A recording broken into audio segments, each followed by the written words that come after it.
Welcome in to the Thoughts and Friends podcast, episode 2. The dust has settled on the NBA draft. We'll break that down. But first, if you had a category of trivia with your life on the line, and you have to choose the category, what category would you choose? NBA Finals. Specifically the finals, not... NBA Finals MVPs. Because I can name every single one. Specific, okay. Anything any more broad? Just NBA? Yeah, it would be NBA basketball related at least? Basketball if I had to be very broad. Okay. I have some trivia for you. Shoot. And it just so happens to be about the NBA. It just so happens to be about the NBA Finals. What are the odds? It's great when it works out that way. Huh. The reigning Western Conference champion, Phoenix Suns, did not make a pick in this year's draft. No. 0 picks. But 3 lottery picks from the 2015 draft were on their finals roster. Who were those players? 2015. 3 lottery picks were on the Phoenix Suns NBA Finals roster. This year. Who are those 3 players? Devin Booker. Correct. Feel free to talk out any... Who else was in the draft? I'm thinking Cameron Payne is one of the answers. Cameron Payne is one of the answers. Cameron Payne is one of the answers because he was a lottery pick in that timeline. Who was the first pick in that draft? That would have been Towns because Booker and Towns were the same year because they're on the same college team. Correct. Almost undefeated. Almost. Frank Kaminsky. That just helped. Yeah. That just helped. Yeah, there you go. Frank Kaminsky, Cameron Payne, and Devin Booker. All 3 lottery picks. 9th pick, Frank Kaminsky. 9th pick in 2015. Campaign, what was he picked? In the late lottery? 14th, 13th or something like that. No, that's not good. Yeah, fine player, finals contributor. How dare you? Was he? Western Conference Finals contributor. Yeah. Wasn't as great. Was on the court in the finals. Certainly was out there. Yeah. Well done. You live. You get to not an extremely hard question. I did. Yeah, I mean they only have 12 players on their team. I did grab it last second. I wanted a little quiz, maybe a part of every episode. We'll see. Yeah, trivia's fun. I love trivia. It's the best. Can't get enough. Can't get enough of it. Anyway, NBA draft. Settled. Favorite dusted. Suit? Who had the best suit game? Oh, it's Jaylen Green. Jaylen Green did. Yeah. He blew it out of the water. It's not something I could wear. Oh, bell I bottoms. think you would look nice. With these calves? Are you kidding me? Those would be the biggest bells in those bottoms. They wouldn't even be bell bottoms. It'd just be pants. Yeah, you'd fill them out. He looked good. He had the metallic with the bell bottoms and all the hair. He's a groovy guy. Yeah, he's groovy. He's groovy guy. How about you? What do you? Cade, subtle, good. Yeah, you said he was it. Thinking about how it would look 10 years from now, which I liked. I like that in my NBA picks, in my superstar franchise cornerstone. He knows he's going to mean something, and you're going to look back on this. I like it too. Or Scottie Barnes is like, why do we wear all white? That was kind of I kind of liked an it. ass. Yeah, but also it's your day. Freak it. Yeah. Let it rip for sure. Evan Mobley had a good one. in the turquoise. Other than that, I honestly wasn't paying too much attention. Suggs, a bad. few. What was he the wearing? Silver, all sequence, all shiny, metallic. Looked cheap. Didn't Really? like it. Really? I mean, probably wasn't. Probably wasn't. Cheap. Someone did a Kobe tribute on the Cam inside Thomas, the lining. Didn't that was get a lot of lining. Not a lot. Usually get more. Yeah, I didn't get a lot of Kentucky. I assume a Kentucky guy would have done a Terrence Clark thing on his. The only guy in the first round was Isaiah Jackson. Right. That was a nice tribute that they did. That was very tasteful. Yeah. Good job. Good touch. NFL draft. Learn a thing or two about yikes human tragedy. Yeah. Yeah, that's all I have on the suits. The broadcast was an absolute disaster. Yeah, per usual. There's just, the whole formula, NFL, whatever, it's just so flawed at this point with social media. It's kind of killed. Oh, you're right. You mean like spoiling it's killed it as a thing. Yeah, I mean, the anticipation. I knew Well, I intentionally tried to avoid. Right, because I knew. I I was the anticipation, but you knew every single pick before it happened. Yeah, I was on Twitter. Before It's Adam announced. 2-3 minutes ahead. Yeah. I'd like to follow the broadcast, but we're I just in the dark. I like to be online. Yeah, I like to be online. I like to be hashtag logged on. The Woj and Shams battle to the punch to be the first to tweet out. Yeah, I don't know how you fix it. It's also Woj is on dead. the broadcast too, which is an odd. I don't know. It's like I want to follow the trades and everything going down, but you're just gonna have every pick spoiled for you. But whatever. Yeah, I don't really know what a good fix is. I don't really know what a good take on how to fix it is. I don't know. With a lot of things, even I don't know. The NFL's the same. If there was a better way to do it, I assume we would do it by now. But I just don't know if someone's going to spoil it. Someone's going to break the news. You can't. I don't know. It's an imperfect system. What was worse was just the cast of characters that ESPN rolls out. Way too many cooks in the kitchen, as is the case with most ESPN shows and properties. It's a trend. Yeah, you had Rachel Nichols, Richard Jefferson, Reese Davis, Jay Billis, Mike Schmitz, Kendrick Perkins, Woj, Bobby Marks. All up there breaking it down. Say what you want. Some people like him, some people don't. I think Jay Billis, especially in this setting, breaking down these college kids, knows these kids been doing inside it this and out. Entire century. Yeah, give him time to roll with some of these highlight packages. Let him talk for a minute or a minute and a half. Why we need to cut to Rachel Nichols up in some like skybox to talk about? It just didn't make any sense to me. Perkins babbling about these names. Who was the guy you compared to Jordan Bell? Jonathan Kuminga. Is he still on the Warriors? No. Are they teammates now? No. I don't know where Jordan Bell plays, which is, your 7th overall pick. Shout out I think Jordan that was Bell. a comparison to the role within the Warriors team that Kuminga would play as a rookie. Potentially. He did fine, and I think when you look at, I think they look at TNT as like the standard of those like studio type shows. It's not the exact same, but you have He's Barkley. the Barkley type. You have the Barkley up there, easy to make fun of, willing to make himself look like an idiot, and he's cool with it and plays along. I think Perk did fine, but having him say the names of the players, just getting them wrong. He's up there kind of as a punching bag. Yeah, it's really tough because, I don't know. It seemed to me like you got to be about 70 players deep to really have good analysis on this stuff. And obviously Schmitz and Billis is, all the college guys for sure. He knows all those guys. Right. Yeah, it's hard to. Perk, I just can't imagine he broke down more than the first round of guys. Yeah, it's hard to kick it to Perk for like a mid-second round pick from wherever, Belgium to Verns Blindberg from Belgium. What do you think of him? Perk, give me a comp. Let's make try to say the name Perk, and that'll be funny. And I'm not. Yeah, right. And I'm not. That's fine. I don't expect him to.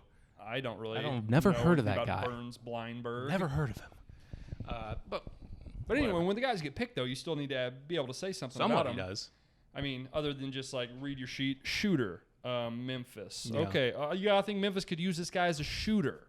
They need a shooter. They got a shooter. Yeah, it's tough, but it was not great. I didn't think it was going to be great.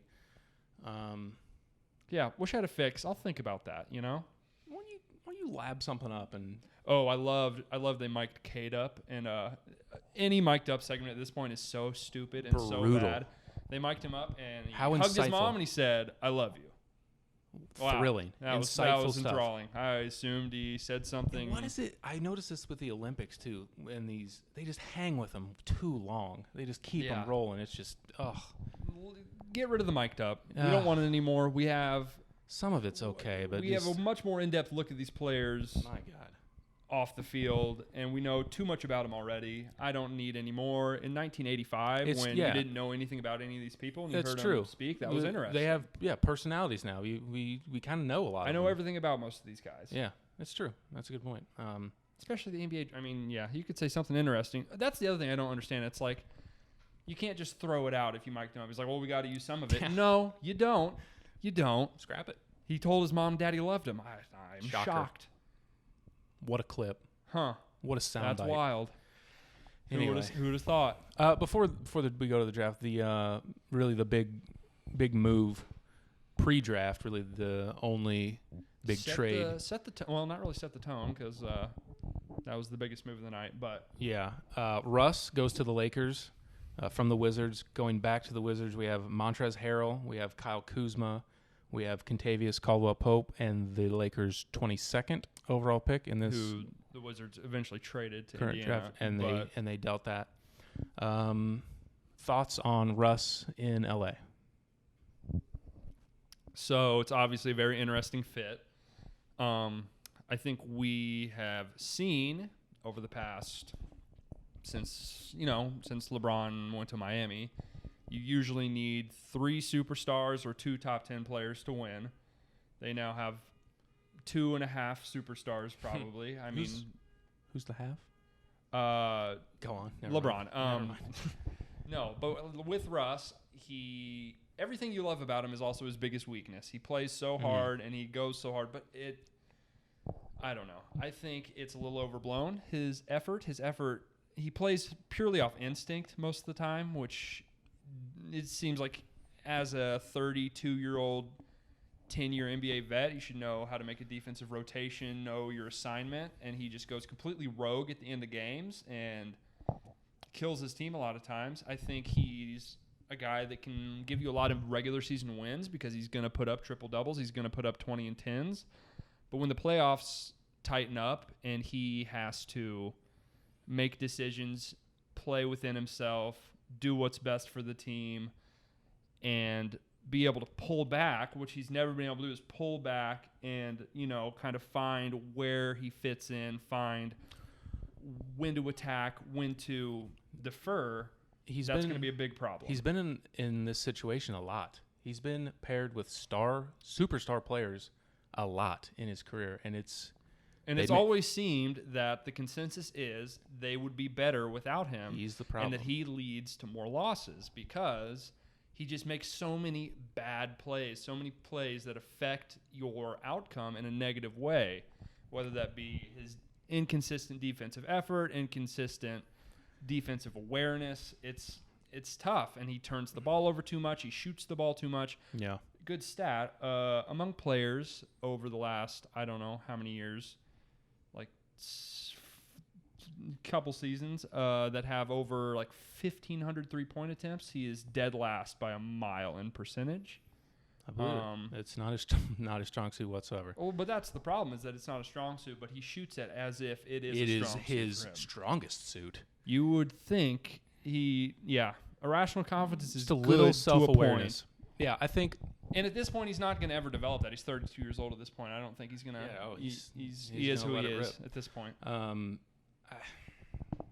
do think it helps the regular season if the goal is to get AD and LeBron to the playoffs healthy. I think they can take nights off, and Russ doesn't have to. I think he can still go full bore, all out all the time, and lead to regular season wins. But when it tightens up, I just can't see it going well. Although they didn't send out what you would think. I mean, taking on his money is what the Wizards wanted. They didn't get a ton back, I suppose. And when one of them is a DNP against the Suns, you got Montrezl Harrell going out, who you are a noted hater of, and again, much like Russ, Kyle does a Kuzma. lot of stuff that kills you in the playoffs. And Russ, I can't remember which player. Could it have been Russ about Patrick Beverley? He's kind of a Beverley, like Pat Bev's got y'all fooled. He's out there, he's running, he's looking like he's doing a lot of stuff. Russ looks like he's playing really hard, but he's doing all the wrong with things. His hair on fire. But what is he doing? We're all playing hard. It's the NBA. Montrezl Harrell. If you're not playing hard, you're not in the game. Like, he's got y'all fooled. Like, Pat Bev gets credit for being like this lockdown defender.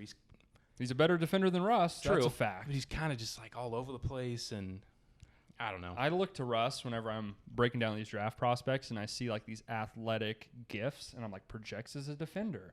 And then I watch Russ, and I'm like, oh, the mental aspect, the willingness to dedicate yourself to being a good defender, and the thing that you don't realize is that defending is a skill as much as it is, just effort. And obviously your athletic gifts help, but And just a I mean, willingness. if you break down his athletic profile, he should be one of the best defenders in the league. But some guys just don't get it. He just doesn't get it. He just doesn't have feel on that end. 100%.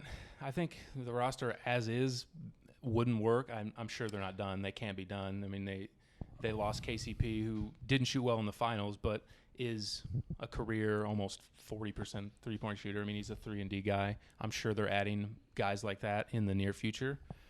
But yeah, I mean, we'll I see. say all that to say that I think the Lakers are better because this is also under the assumption that they're gonna, in free agency and with more moves, add guys to compensate for the value and the production lost with those three. And none of those three guys I'm that high on. No. All three of those guys you can find different versions of that do similar things. Better versions. I mean, I think Kuzma's a good player. I think KCP's a good player. Harrell's a good regular season player. yeah. But have their KCP's flaws. a good defender. The other two are not really. No, mine. Yeah. KCP I think will be the hardest guy to replace, I guess. Kuzma, for all his flaws, does some things well. And I like it for Washington, to be honest with you, because I think those players fit better with Beal than Russ does. I think Russ and Beal is an awful fit together. Oh, yeah. Totally. It's how many times have we said that? Just Russ And it sets them superstar. up. It sets them up in Washington to add players, make moves, and be flexible. They can get off. It's that Bertans deal last summer is going to kill them. It's tough. He had a rough year. He was injured a little bit. He's got Russ level irrational confidence too, which is not what you want out of your eighth man. Big time green light. We'll talk a little bit more about the Wizards and their, I guess, outlook. We can move on to the draft. That was really the biggest move. Yeah, I think we could just go straight to teams we liked what they did. Teams I'll just go we first. don't like what we did. First thoughts. What goes to your mind? First thought on the draft. Start anywhere you want. Well, let's just start at the top. I think Cade, obviously, Chalk, slam easy. dunk pick. You hate to give Detroit a good grade on the draft because they had the first pick and they took the right guy. Right. But their entire outlook on their franchise is completely different. They now. didn't They went mess it from up. being a middling team that had some nice pieces to now. They've got one of the brightest futures in the entire league. Hopefully a guy that is like a desire to play with, like someone that can attract other players, just his playmaking and passing ability that will attract players that would come play with him eventually. We'll see. A few other trades to break down. Ricky Rubio went to Cleveland. He did. He went to Cleveland, Yeah. which suggests what we all thought, that Cleveland is trying to at least get in the ballpark of being a playoff team this year. Yeah. Also that they may be moving Colin Sexton this year. Yeah, I think there's a few more dominoes to fall in the trade market. We'll talk about one of those in a bit when we get to their pick. Shamet also traded to Phoenix. Phoenix, that's why. The thought process there is that they do not want to pay campaign, so Shamet kind of fills that role. That is why they did not have a first-round pick. They sent Javon Carter in their late first to the Nets. Jaylen Green, I wouldn't. You want to talk about the Rockets as a whole? Yeah, let's get into it. They're at the top of my list of winners for the draft. 100%. It's obviously easier when you have 4 picks, but I think most people, some might disagree, but I think they nailed all 4. Their fourth one was Josh Christopher in the early little high, but still, I think the upside's there. Round. I think it's okay.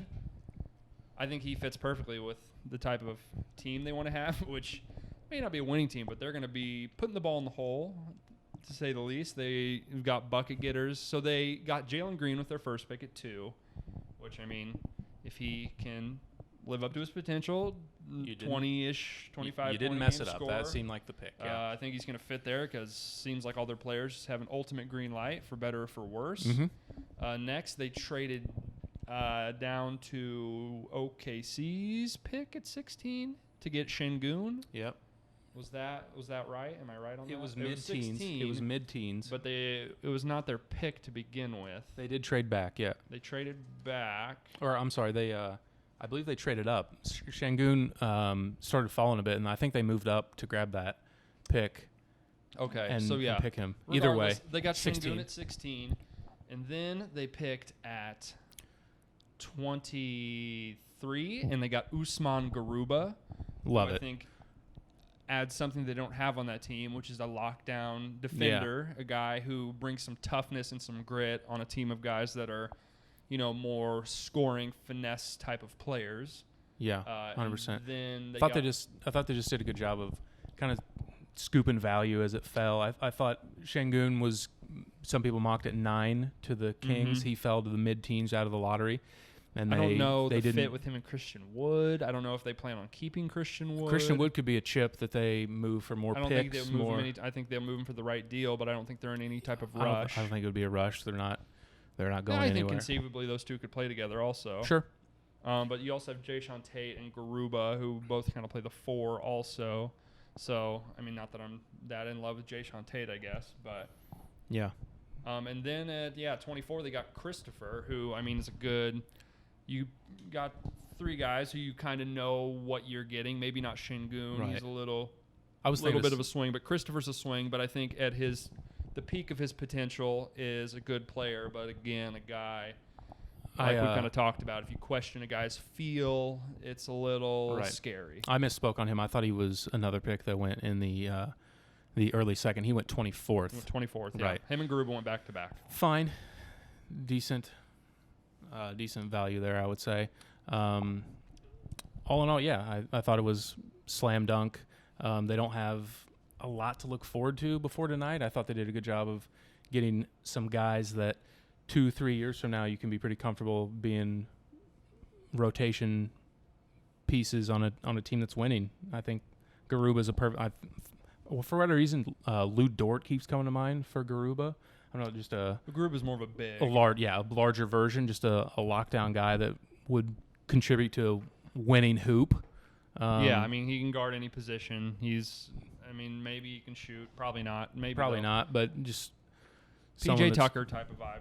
Right. Which is, guy started on the championship winning team. I loved what the Golden State Warriors did. Really? Yeah, I really did. I disagree. Okay. We can move on to. Well, no. Let's talk about the Warriors. I mean, they're in my losers. They're in your winners. What did you like that they did? I think Kuminga fits really well with them. I think he does. A lot of people, and I considered that he's not on their timeline. He's not exactly ready to win a championship right now, but I think he could. He's a raw player. I think if he went to a worse situation, a worse team, where he would have been pressured to contribute and develop faster, I think that could have been bad for him. I think just a freak athlete, real raw. I think being with Draymond could be good if he's open to that. Draymond is a little rough around the edges. He's kind of some could say a tough teammate to play with. He's going to be really critical. But I think he could help mold him and use the raw physical tools to become a really good defender.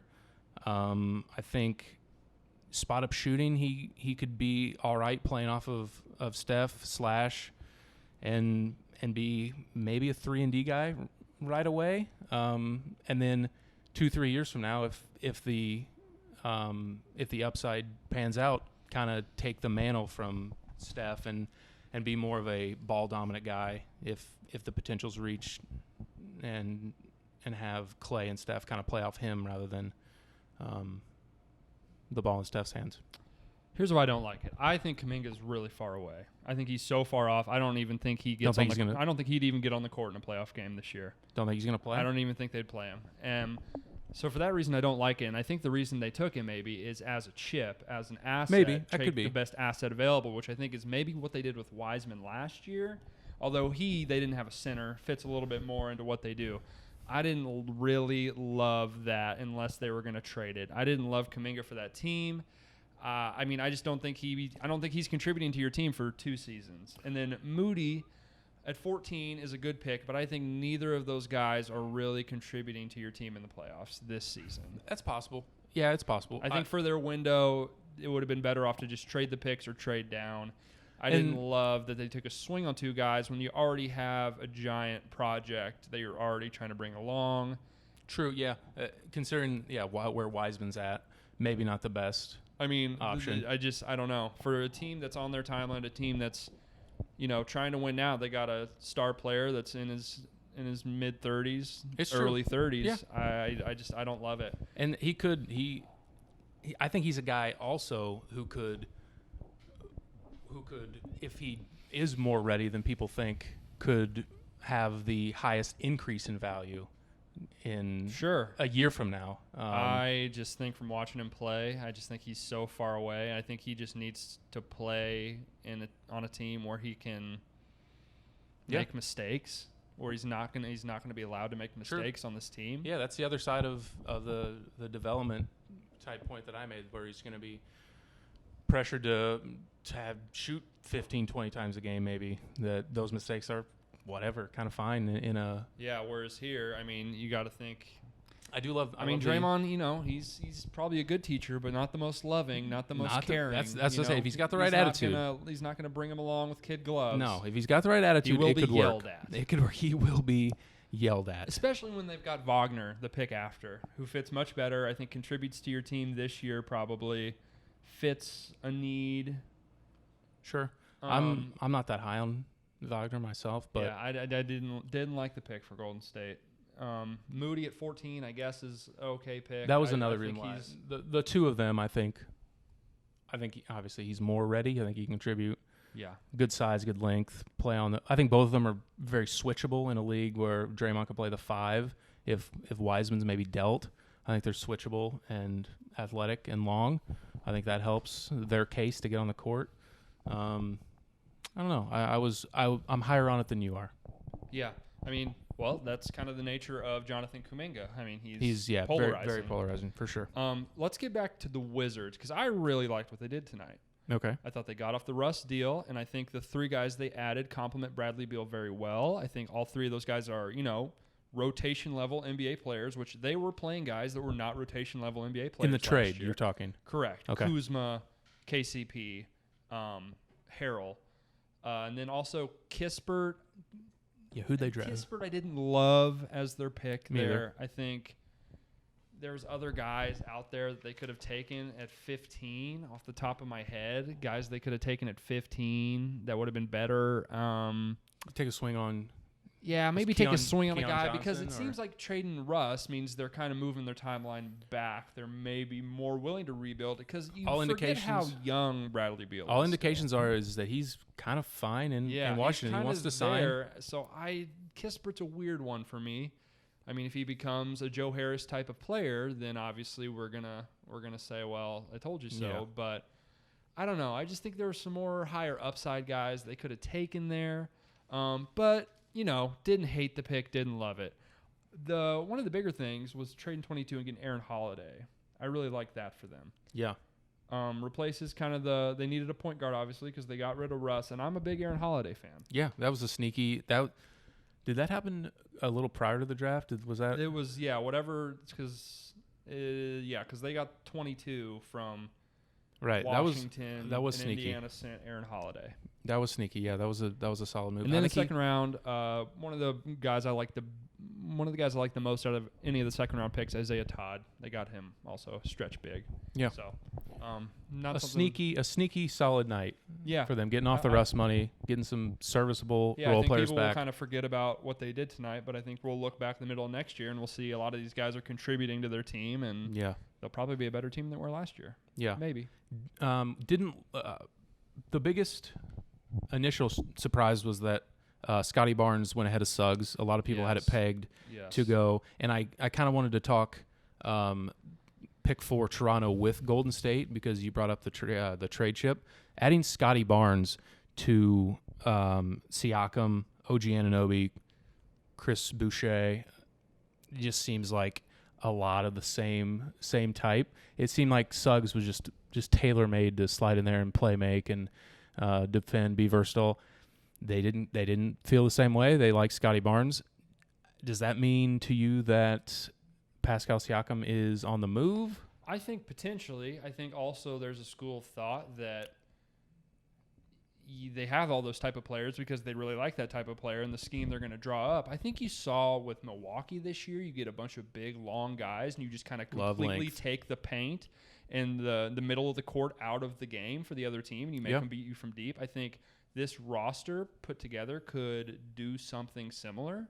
Yeah, which could see Boucher play the 5, Siakam at the 4, and I mean really they have a ton of defensive versatility with that team. Length everyone. I think they need probably a true 5 still. Like they need their Brook Lopez to fit the mold of what the Milwaukee is doing. Yeah. Which I mean, centers, they're kind of the easiest pieces to find in the league these days. They're very undervalued. But the chips on the table now for Golden State, it's been linked for a while that they wanted Siakam. Mm-hmm. They could match the money with Wiggins. They could send Wiseman. There's your center. Wiggins from Canada.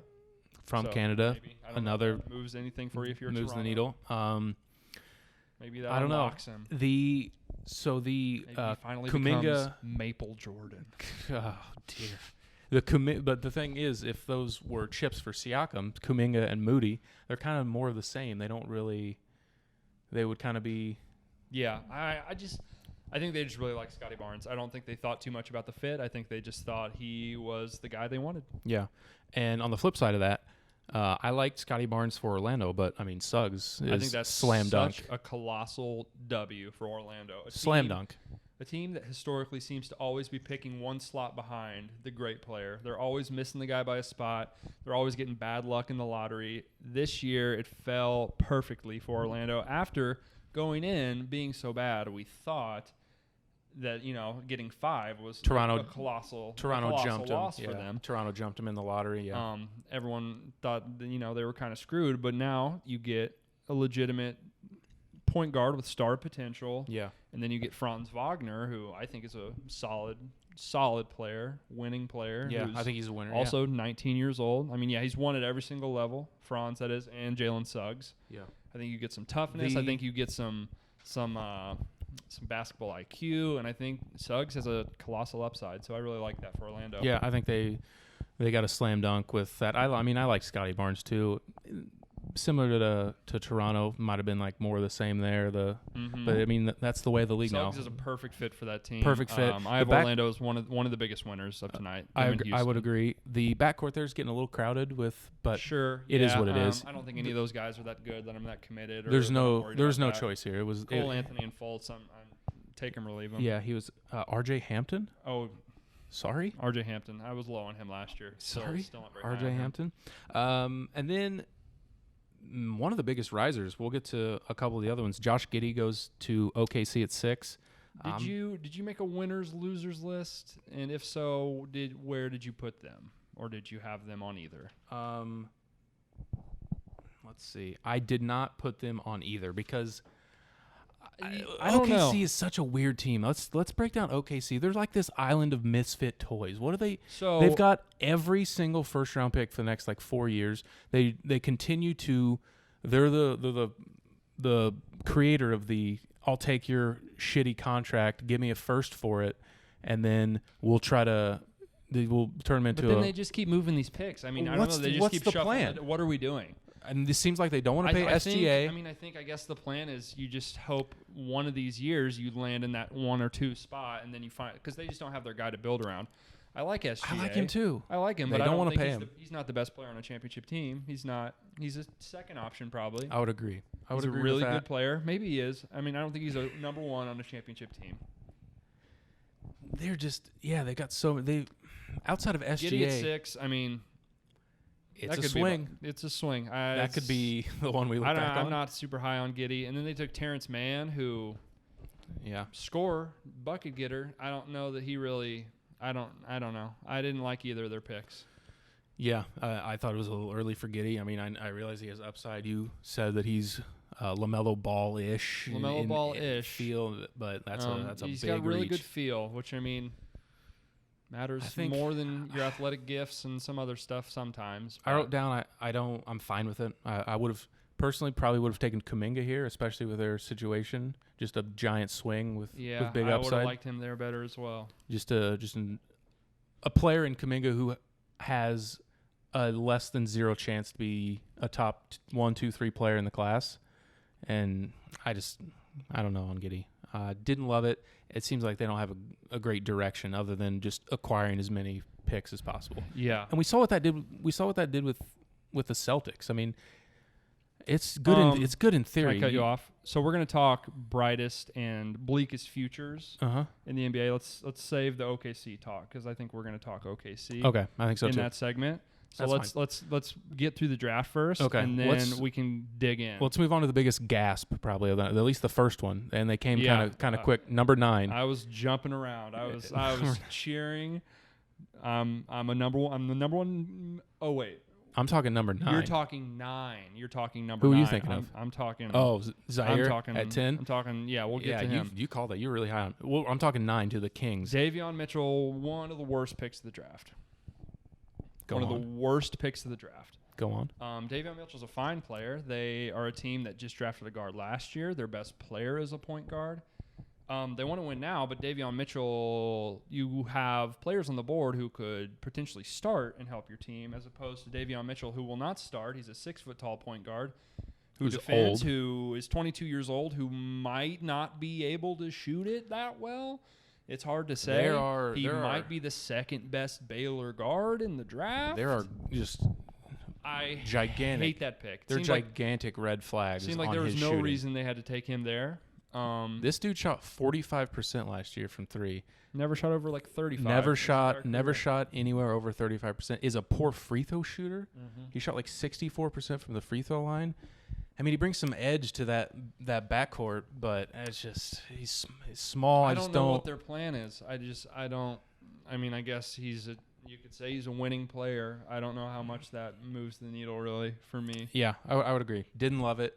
But your guy, Zaire. You want to move on? Or anything else? Sorry. I've got a lot of things to say about Sacramento in the future outlook segment of the pod. Yeah, noted. Your boy Zaire, a big riser. You called it. 10th. You were high on him. I said highest upside in the draft outside of the top 4 or 5 guys. I love it. A lot of people hate it. A lot of people gave this a bad grade, and I mean, obviously, could they have got him later? I don't know. I think there's a reason they traded up there, maybe to get him, but. And a lot of people said that they didn't like the fit on this team, but I kind of disagree because they don't have a lot of high upside players. They don't have a lot of high upside dynamic scoring players on this team. And if he busts, you're still left with a pretty good team, and obviously you don't want to look at it like, oh, well, we'll just punt the pick. But I don't know. The upside of what he could be could make this team into a championship caliber team if he pops. And I think a lot of people are saying how raw he is. And I don't know. I didn't get the sense that he was that raw whenever I watched him, I guess. Okay. I don't know. I don't know. I'm willing to kind of just write off this year for him based on how difficult of a year it was for him. All things considered, I think it was a very strange season for him. Stanford didn't practice once the entire season because of COVID. I'm sorry. What? They were so strict about COVID. They never practiced. They didn't do shoot-arounds. Wow. Then he got hurt. He had a death in the family, like I said.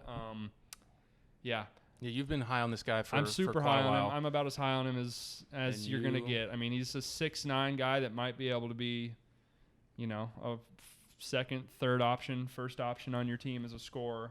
Can fill it up, athletic, so I love it. And he's kind of committed to playing defense too, I think, based on my analysis. Thoughts on James Bouknight? He was rumored to go 6, 7, 8. He fell. He fell at 11. Thoughts? Charlotte had one of my favorite drafts. Really? Because they get Bouknight at 11, who obviously was projected as high as 6, so I think that's great value there. I think him and LaMelo is a good pairing.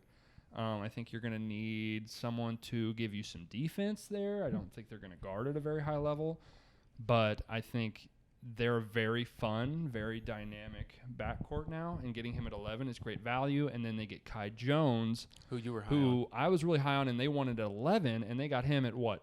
Late teens? 19. Yeah, there he is. Yeah. They traded for that pick with somebody, I think. Another guy that everyone's all over the place on him. People hate him. People love him. Yeah. I love him. I'm high on him. So I like him a lot. And then they also they have another pick. They got JT Thor in the second round, who's another really high upside guy. Freak show Freak long, show from yeah. Auburn. Yeah, He could be absolutely nothing, but in the second round, I really like him. Yeah, super long. All right, so here's my guy. Leading up to the draft, I was kind of teasing the guy that I'm talking myself into being a little more out on than I thought I would be, and it's Book Knight. You're out on Book Knight. At 6, I didn't love it. He falls to 11, I agree, and I'm okay with it. Some real red flags for me. Such as? So everyone's hyping up this performance that he put on at the NBA Combine for a week. He shot it really well.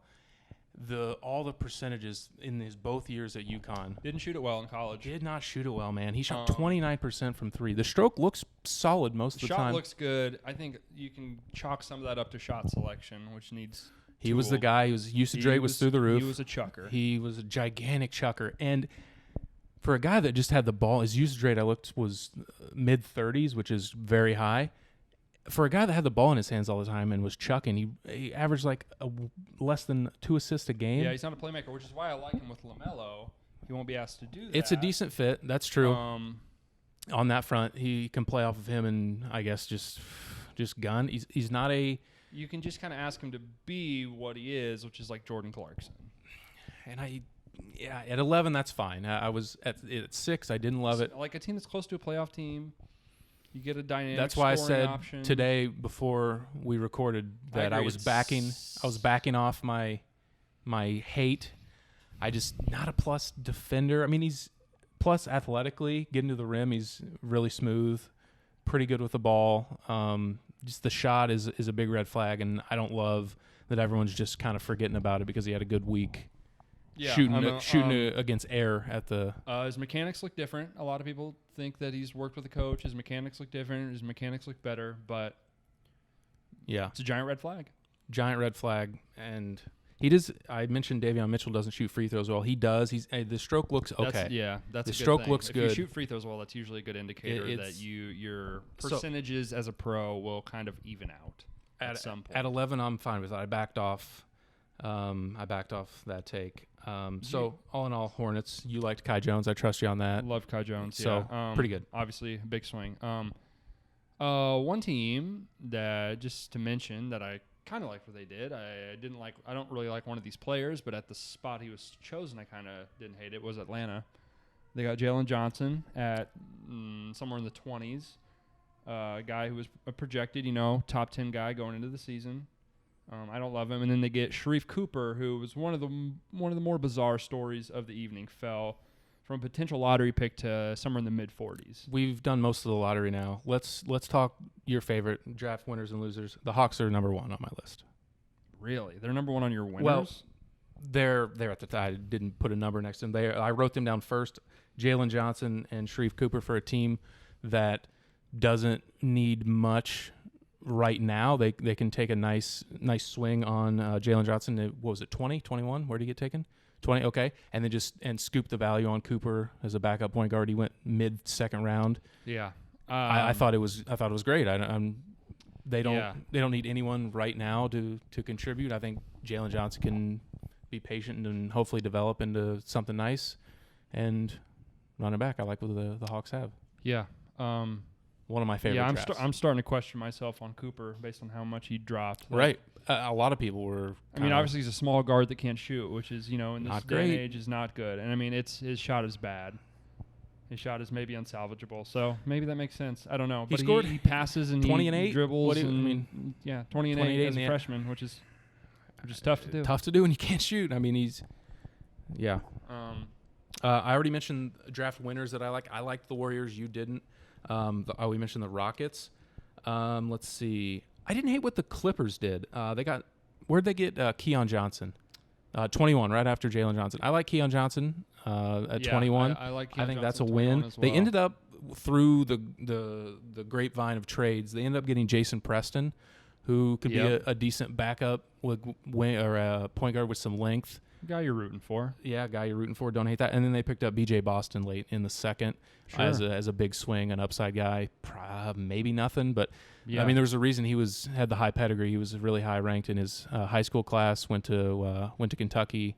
So don't hate the swing there in the second round. I liked what the Clippers did, and then I also wrote down the Magic, which we covered already. Yeah, I wrote down Wizards, Atlanta, Houston, Orlando, Charlotte as my big ones. I kind of like what Brooklyn did. They're completely strapped and they can't make any moves. Same. And adding Cam Thomas. Did at you 27. see? We'll see if we can. Put in this picture. He wasn't happy. He was told he was going earlier than 27. He was not thrilled. No. I'm sure he's fine with going to the Nets, but he looks like he's one of the mental note guys that he's gonna remember all the teams that passed.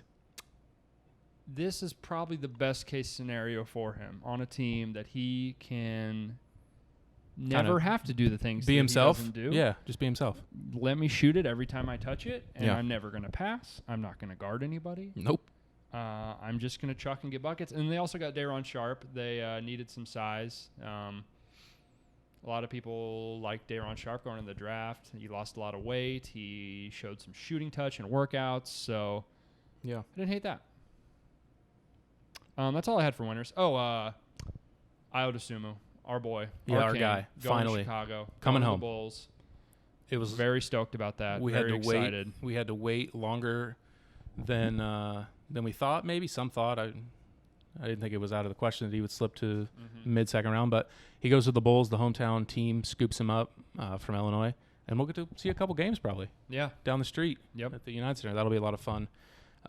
Draft losers. We talked about the Kings already. Hated what they did. Although they redeemed themselves late. They got our boy. Neemias Queta. Neemias. We've been saying it wrong. Yeah. I don't remember how you say it. I feel like Perk. Queta and then we talked Davion Mitchell. Just don't love that. And Queta, if we're being realistic, we'll see. Maybe he could replace Rashawn Holmes and some rotational minutes. He's a second round pick. Will he be in the league in 4 or 5 years? Only time will tell. Coin flip. I don't know. Davion Mitchell, we talked about already. Don't love it. Losers? Worst pick of the draft. Davion Mitchell, second worst. Worst pick of the draft. Josh Primo at 12. I wrote down. My mouth was agape. At 10. I wrote down. 12. 12, I'm sorry. I wrote down the Kings and the Spurs. Yikes. Yeah. I mean, they took Wieskamp in the second round, which for a team that's like. Josh Primo isn't an NBA player, in my estimation. He was mocked late in the first. They took a giant. And before the draft process started, he was not going to get drafted. He was like probably going to withdraw his name. He essentially did nothing. Yeah. He played in the SEC. A lot of guys got drafted after him who also played in the SEC, who gave him buckets on one end. He scored 8 points a game in the SEC, came off the bench. How long? I mean, he's a 6'5" guy that projects as a pretty good shooter that seems to have no feel and that seems to be an absolute chucker. I don't see. It was just with all the guys available. I can't imagine that Popovich has any say at this point. It seems like he doesn't give a fuck. I was just about to bring up totally checked out. How long does Pop and the Spurs get like the Patriots treatment to where we just like? We're just like, all right, well, it's the Spurs. Well, I guess recently they haven't really drafted busts. They haven't really drafted complete whiffs. But this is the highest they've drafted since Tim Duncan? I don't know. Probably pretty close. I mean, they've missed the playoffs the last 2 years. Yeah, and I think they had a higher pick this year. Yeah, it was just an odd. That was such. I don't know. I didn't get it. Me either. Hated it. Another team I didn't like what they did. The Knicks just kind of traded all their picks. They kept trading down. They kept trading out. In a situation where it seems like they're ready to hopefully take a step. They didn't add any. Yeah, they're not going to add any free agents this offseason. There's no real free agents to be had. They could have used some scoring. I mean, they picked who did they end up grabbing? They did take. They got Quentin Grimes was the only player they actually drafted. I think maybe some scoring for you. He can. Yeah, he'll put it up. Even him, I don't know. He just kind of. I don't know. I don't foresee him giving you a bunch of scoring punch as a rookie. I mean, he's like a real solid player, but yeah. Like at 19, I don't know. They could have had. Yeah, they kept trading back. It was odd. I don't know. I didn't love what they did. Anyone else on your? I just have the two. I really just dislike the Kings well, and the Spurs, another one, the obvious ones. Minnesota not having any picks at all is a colossal loss for them. Oh, we'll get to them. We'll get to them in bleak situations, but them not having a pick. I'm ready to go to that. A draft like this. If you got any more you want to talk about, is rough. Philadelphia not getting a Simmons trade, which they probably would have liked to. Yeah. I mean, did you see the offer that they put out to the Golden State Warriors? What? Yeah. They wanted Wiseman. They wanted 7-14. They wanted Wiggins to match the money. They wanted 2 future first. I mean, get real. What are you? Yeah, I think at this stage, Morey's, just putting the feelers out. He's got no ask high, and then we'll bring it down as we go. It's called anchoring. Yeah, it's like all the worst they can say is no. Yeah, it's true. You just hit decline. Quickly, would you trade Ben Simmons for De'Aaron Fox? Straight up. I would. Ooh. We were talking a few days ago, and you were lower on De'Aaron Fox than I thought you would be. I don't think the jump shot's ever going to come.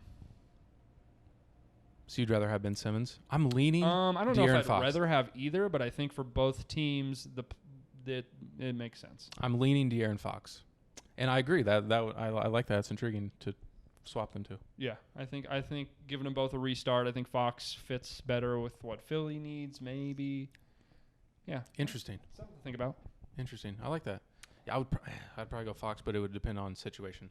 Okay, so I asked you to come up with a few teams that have the brightest future in the NBA and the bleakest future. Do you want to start with the good, or you want to start with the bad? We can pick up where we left off on the good. For good. Okay. One of the teams I wrote down was the Atlanta Hawks. Oh, I didn't have them written down. Go ahead. I talked about their draft. I thought they did a nice job. Trae Young. I agree, though. Trae Young.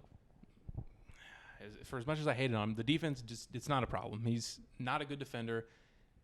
He is one of the best playmakers in the league. He's a good shooter. He's got a really great float game when he does pick and roll, and we saw in the Milwaukee series when they sagged off. Great float game.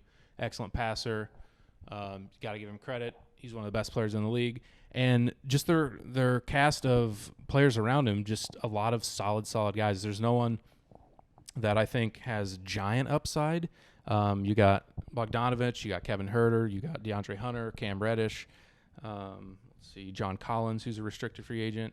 Onyeka Okongwu, Clint Capella, Gallinari. Just a ton of guys that are contributors right now, and a ton of chips to maybe get a superstar. I mean, I think they're one big move away I think to being a player. Their player development's been very good, and all their draft picks have kind of morphed into the best versions of themselves. Yeah. So they have a guy like Reddish that they can dangle. Right. They have dangle. They have pieces to move up, and they have their star player.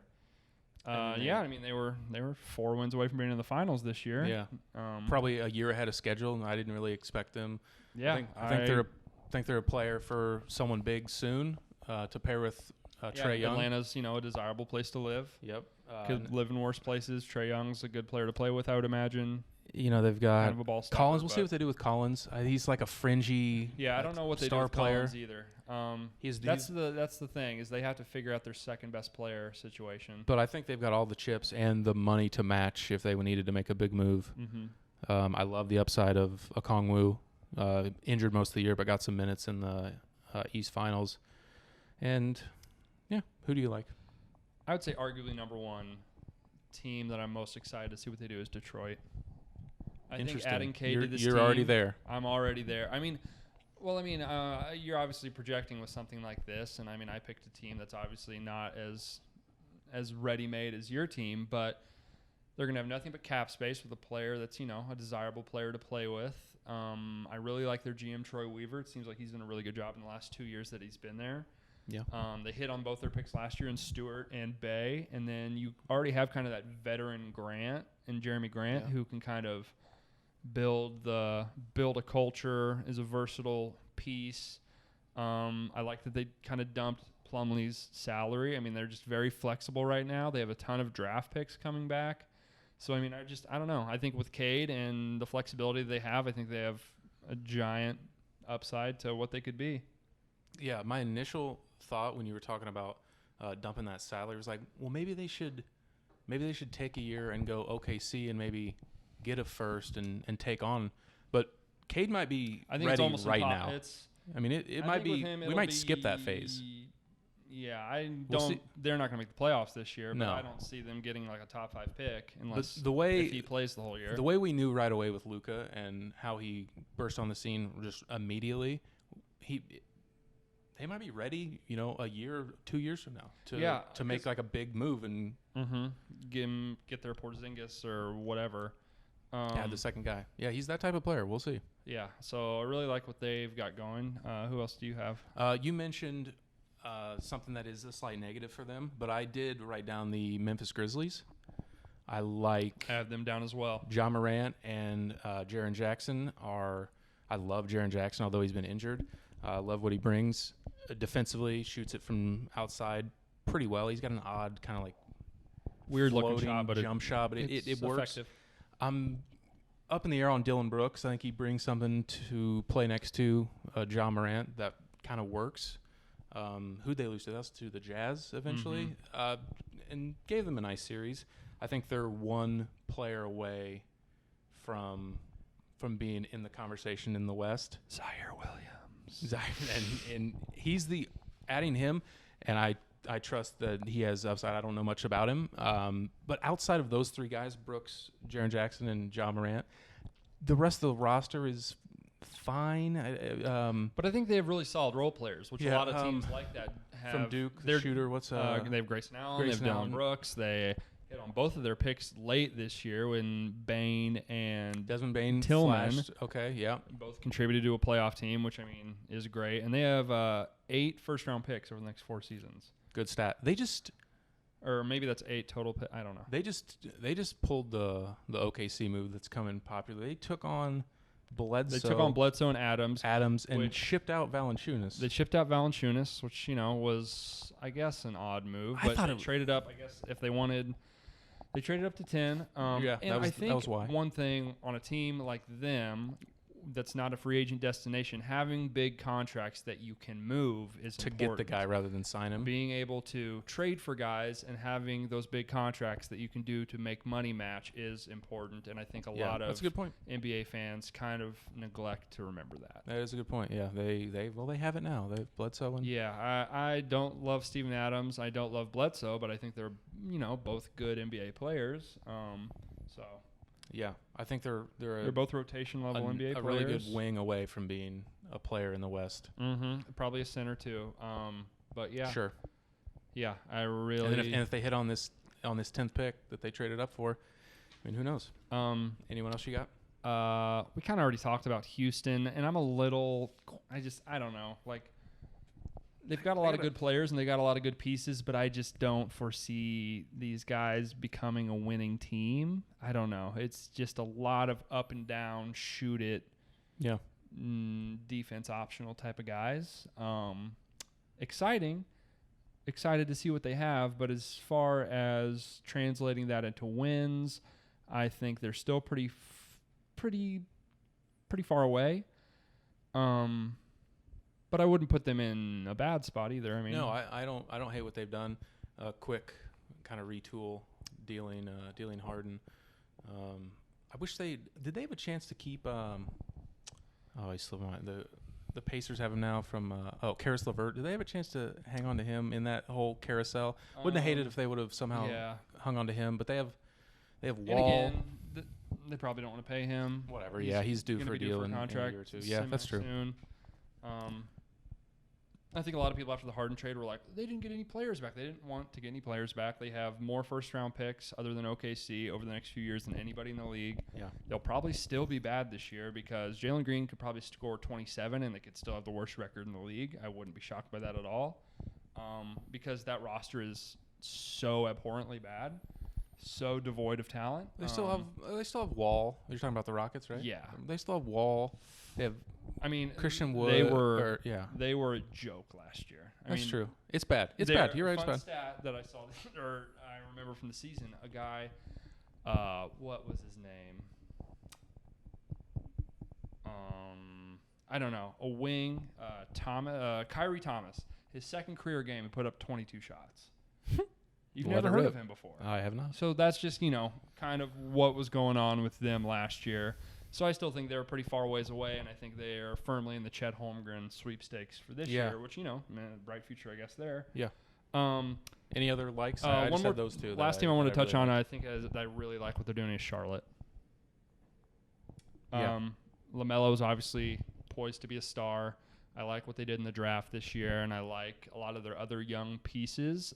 Got to think bringing in Book Knight, Devontae Graham will probably be out the door. Yeah, Hayward. Hayward is a good player, but also a movable contract if you want to do that.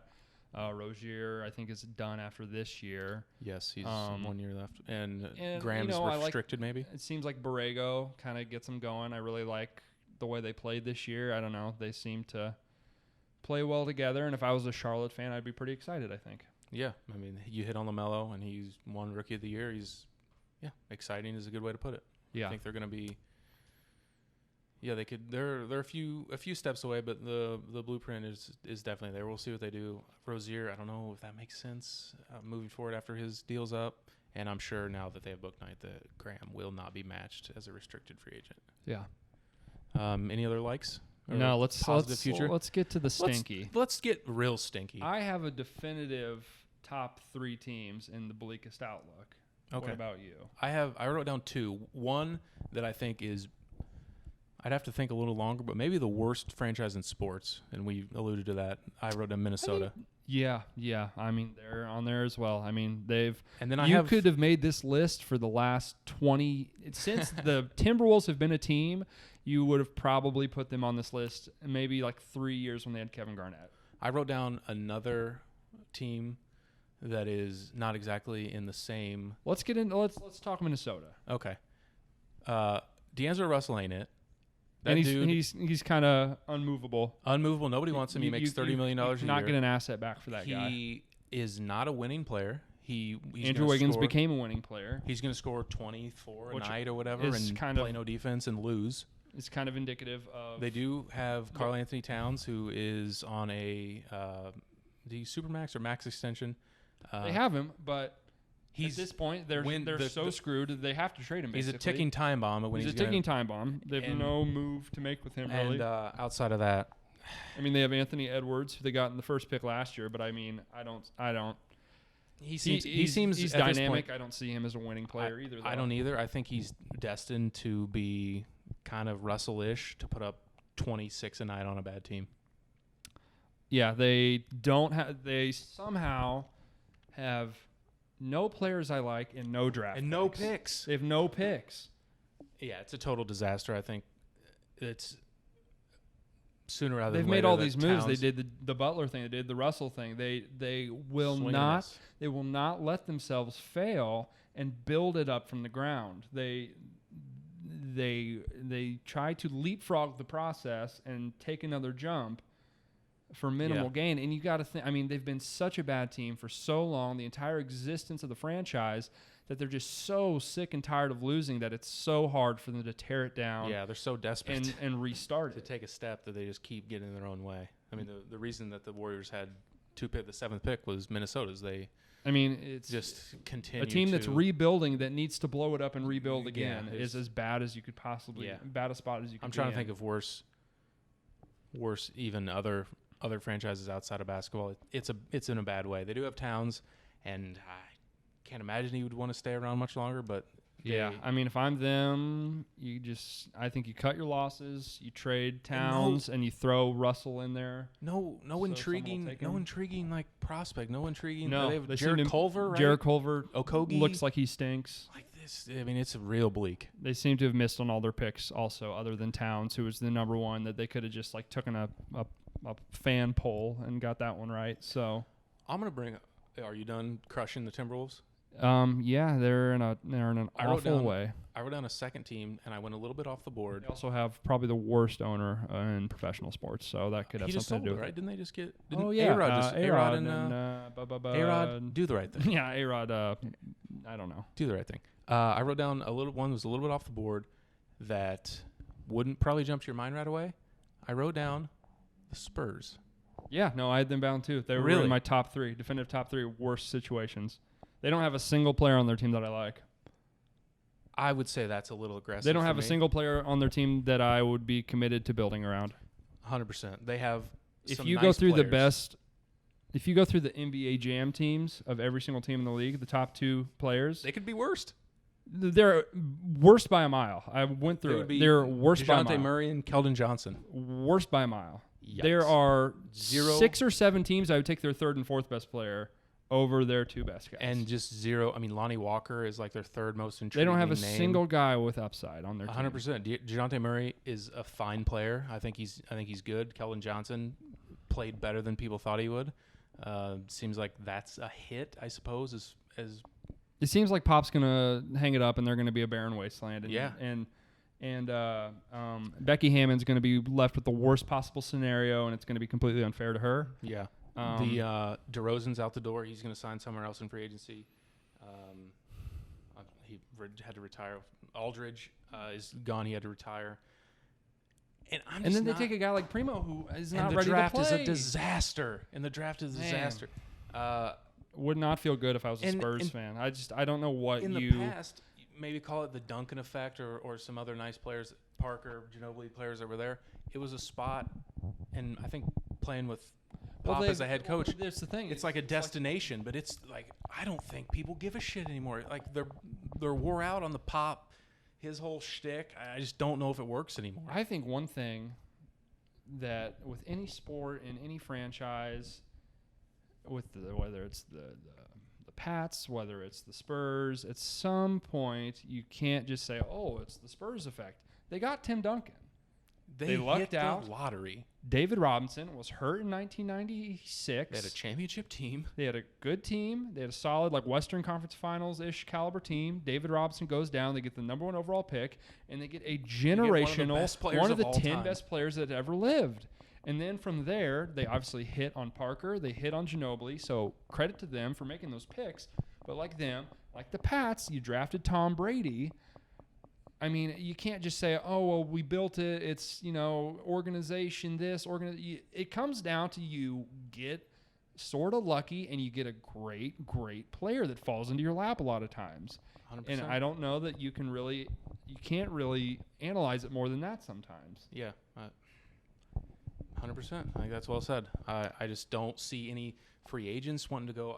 Like I said, the Pop deal is so tired, and I can't imagine that he's. I don't think players he's run will its line it course. up. I don't think It's run players its will line course, it up. man. I just don't see. I don't see that just magically overnight being a spot that guys are going to land in free agency. Their prospects as far as players is just no upside. I think it's a real like 24th best team in the league type of vibe, especially in the West. Just a killer conference.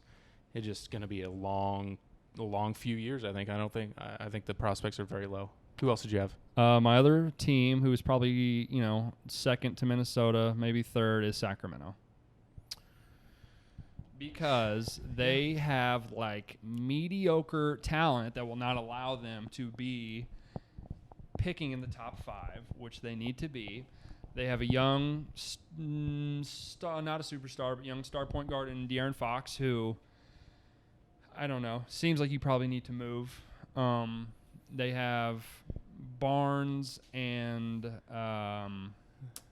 Heald, who, are movable contracts. You can get assets back for them, but I don't know that you're going to really be getting a good return. And if you keep those players, you're not going to be in a good spot. And Halliburton, I think, is a nice player. I don't think he's a franchise cornerstone type of player. I think he's probably a sixth man when it's all said and done. With the one thing that I wanted to get to, can I tell you who they've drafted since 2011? Do you want to hear the Sacramento Kings? I'd love to. draft I know. picks? The obvious one recently is Bagley over Luka and Trey. I mean, how give many you years are we going to look back on that and just shake it? Bagley, we'll see. He's not been good Well, so far. there's no scenario in his career at this point that it could ever not be a bad pick. The Kings. He's not going to become an all-star at this point. The Kings, man. Yeah, go ahead. Give it to me. 2011, Jimmer Fredette. They took him ahead of Vucevic, Klay Thompson, Kemba Walker. 2012, Thomas Robinson, one pick before Damian Lillard. 2013, Ben McLemore. They could have had Giannis. They could have had McCollum. 2014, Nick Stauskas. They could have had Zach LaVine. They could have had T.J. Warren. They could have had Yusuf Nurkic. So in that 4-year span, Jimmer, Thomas Robinson, McLemore, Stauskas. None of those guys are on the team. NBA players. None of them are in the NBA still. Go on. 2015, Willie Cauley-Stein over Miles Turner and Devin Booker. 22-year-old that they took 6 overall that had no offensive upside. 16, Georgios Papagiannis, who is no longer in the NBA. And then later they got Skal Labissiere, who is also no longer in the NBA. Wow, he was bad. They traded Marquise Chris. They had the pick, and they traded Marquise Chris to Phoenix, which, whatever. Okay. They could have had Sabonis. They could have had Karis LeVert. They could have had Pascal Siakam. 17, they took De'Aaron Fox. That was a good pick. A hit. They took the right player there, and they took Justin Jackson late in the first, too. Whatever. 2018, obviously we know. Marvin Bagley, Luka, Trae Young, they could have had instead. Yeah. A lot of players in 18 that they could have had instead. Maybe one of the best drafts of all time. All the other players in the first round that they could have had instead. Yeah. All the red flags were kind of there for Bagley. 19, they traded their first round pick. It was as a result of a trade, the pick went to Boston, who took Romeo Langford, and then Halliburton and Davion Mitchell. So if you want to know why Sacramento's in such a bad spot, I think you can point to them consistently not drafting NBA players with first-round picks in the lottery. Just can't stop stepping on their own toes. That's the definition, unbelievable how bad of a stretch that is. The absolute definition of basketball purgatory. Just hell. They have Fox. Hell. They have a couple okay players that won't allow them to be the worst team in the league, but they're just going to continue picking they're in the same spot as Minnesota where they just have to. They've blown it up. It didn't work, and they have to re-blow it up, which is just the most demoralizing thing. You lose fans that way. Can I give you 3 more teams that are not nearly as bad as these teams, or sure. do you have any more? No, I just want to talk about spots? those 2. I mean, there's a few that. New Orleans, if Zion leaves, is going to get really dark really quick. I almost wrote them down. It could get bad. If Zion's gone, they're worst team in the league type of team. They don't really have a fan. If Zion leaves, the team will probably move. Yeah, I agree. And if they do this twice, and with this Anthony off the back Davis, of Anthony Davis, too. Anthony Davis, and then Zion, where it's going to be they're going to be the Seattle Supersonics. They moved that money, the Bledsoe and Adams money. I think they feel big time pressure. To make this work. They've got Brandon Ingram. I don't know if that fits. They got Lonzo. Yeah, they're so desperate to figure it out right now. Obviously, you have a once in a generation player, so you can't be that bleak. But your once in a generation player looks like he wants to leave. They have a lot of picks, but they have a lot of picks from good teams that will not be high picks. Yeah. You can obviously package those for stuff. Another team I had was Utah. I think we're going to get to a point where this Gobert contract makes it impossible for them to maneuver at all. And it seems like their ceiling as a team is capped out at what it is right now, which is not good enough. So I'm not sure what they can do. I also consider out of that. Moves. I also consider that it's going to be tough to add a third banana there, and is the second one good enough anyways? Is Donovan Mitchell even a number one option? Is he number one? I don't know. I really like him. I'm a big Donovan Mitchell guy. I think he's a great player. Is he a number one option on a team that can win a championship? I don't know. I don't know either. I think he's a star, not a superstar, probably. Yeah, you could be right. If you added another player of his caliber, I think those for sure. But I don't work. I don't know. I don't know how that happens though, because you just paid Rudy Gobert $35 million. I don't see the roadmap for that happening. I agree. And another team in a similar vein to the Pelicans, the Zion thing, is Dallas. It seems like that could get pretty hairy. They need Porzingis was a miss. Yeah. He's just not good. It seems he's an average player. They gave up all their picks to the Knicks, who I had on teams who I like their future kind of. The Knicks, they have a bunch of picks and a bunch of flexibility. I don't know if Tibbs is going to let that blossom. I've seen him crush the life out of promising young teams before, and he'll probably do it again. He's the type of guy that really wears on you. Yeah. RJ, you're playing 48 minutes a night. Coach, I don't want to. Too bad. Okay. But yeah, Dallas. Yeah, you got to move KP. They've never been able to get free agents ever, even though they're always rumored to be this destination and be in the running. No state tax. They've never gotten a free agent. Mark Cuban. Come on. They were going to get DeAndre Jordan, and then he got locked in a closet somewhere or something. Didn't he? He did, yeah. They've never gotten a free agent ever, and I got to think people around the league probably don't love Cuban. Hardaway, like him. He just got traded today, didn't he? Tim Hardaway? I don't know. I didn't see. I thought he did. Effort that. See if you can. I thought Tim Hardaway Jr. was traded today. I could be wrong, though. Maybe I'm back in. Are you back in? But yeah, I understand what you're saying. There hasn't been strong indication that Luka is. I don't think so. I don't think so. Okay, I take back what I said. Maybe it was someone else. Yeah, I don't think so. All right. But yeah, I mean, irregardless, it's just frustrating as a fan to have this superstar generational talent. You just can't seem to get any pieces that are worth a damn around him, and then you get some guys like some Seth Currys who you're paying nothing, and you kind of give them away for Josh Richardsons who are bad players. They did something. Maybe it was him. I don't remember. Either way. Yeah. So anyone else that you got that you like or dislike? No. We kind of talked about the Knicks. Let's talk about this. OKC. I don't know where to classify them. Sorry to cut you off. Josh Richardson went to the Celtics. For what? I don't know. Let's see. Seems fun. That's what I was seeing. Efforting, seeing, looking.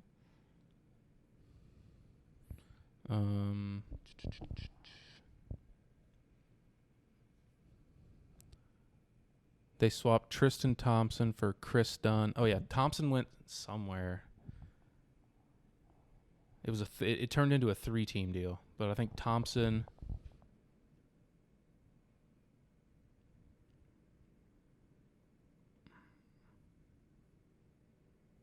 Either way, Josh Richardson's out, so. So they gave up a good player for Josh Richardson, who they just gave away for a bag of potatoes, basically. So yeah, that's kind of indicative of what they do. But OKC, with all these picks, I've seen this movie before, and I've never seen a team that turned it in. I don't know. We saw Philadelphia do it, and I mean they are a 1 seed now. We saw Boston do it; they're a 1 seed, but they just couldn't quite get over the hump. Yeah, seems like I don't know. It seems like you can have all these darts, and even if you get a Joel Embiid, and even if you get a Jason Tatum, yeah, at some point you need actual players on the team. Yeah, and it's a weird spot because you have all these assets. You don't know exactly what they are yet or where they're going to fall. A lot of people, when you mentioned the Celtics, they had that coveted Kings pick, and then all of a sudden the Kings are better than people. It seems like they're so obsessed with resetting the salary and staying at zero, staying at like potential. Like they're trying to trade SGA at 22 already. Yeah. So they don't have to pay him. It's like at some point you need real players on your team and you have to actually play the games. And I mean, I understand it's only been 2. This was their first season where they really did this because they had the Paul thing the year before. Right. Which, I mean, they were trying to do this with him, honestly, and Chris Paul just wasn't having any of it. No, he just played well. Yeah, I don't know. Obviously, there's an upside there, but yeah, I think that's all for me. We'll see what they do. One thing I wanted to, with the rookies, what are some of your league pass teams that you're looking for this year that you think will be fun? Charlotte for sure. It's similar to last year. A lot of fun. Adding Book Night to that. Should bring a lot of offense with LaMelo. Let's see. I gotta see. I think Detroit. Obviously, I want to watch Cade, and I like a lot of their young players. You said they might not play that much. I want to see how this Warriors thing works out. I like what they did. I want to see how it fits. Jalen Suggs on the Magic is intriguing. Magic is fun. Houston's going to be a lot of fun to watch. It could be a colossal mess and a colossal disaster, but boys are going to be getting buckets. Yeah, no doubt. The shots will be shot up and down. No doubt. Yeah, I think those are the big 3 for me. I got to assume that Kawhi and Chris Paul accept their player options, opt in. I would imagine so. Any intriguing free agency options? Collins, Lonzo, DeMar DeRozan, Jared Allen. Anyone you like? Kyle Lowry. Jared Allen, I think will change change a team's outlook. DeMar DeRozan also. Where do you like Lowry to go? Think he's gonna go to Philly? I would put my money down on Miami. Miami, interesting. I like that. Conley, probably just re-sign. I don't know. I think he'll just stay. Yeah. Let's see. John Collins, where does that go? Think they'll match? He's restricted. I haven't really looked into fits for him. Celtics? I don't know why Yeah. they just jumped to my mind. They could use forward. Yeah, you could play for the Celtics. Who needs power forward? Who'd be a good candidate? Team that's kind of ready to win. I don't really know. Yeah, he's one of the Clippers? bigger. It's a They overall. don't really have any Assuming money those to two spend, guys opt though. into their player options, it's a pretty weak class. Yeah, Next it's really year's the big one. Even next year's kind of a little meh. A little. Anything else? Nope. I think that's it. Good All right. pod. Good pod. talk. Thanks Been for fun. watching the Thoughts and Friends podcast. Like and subscribe. Episode 2.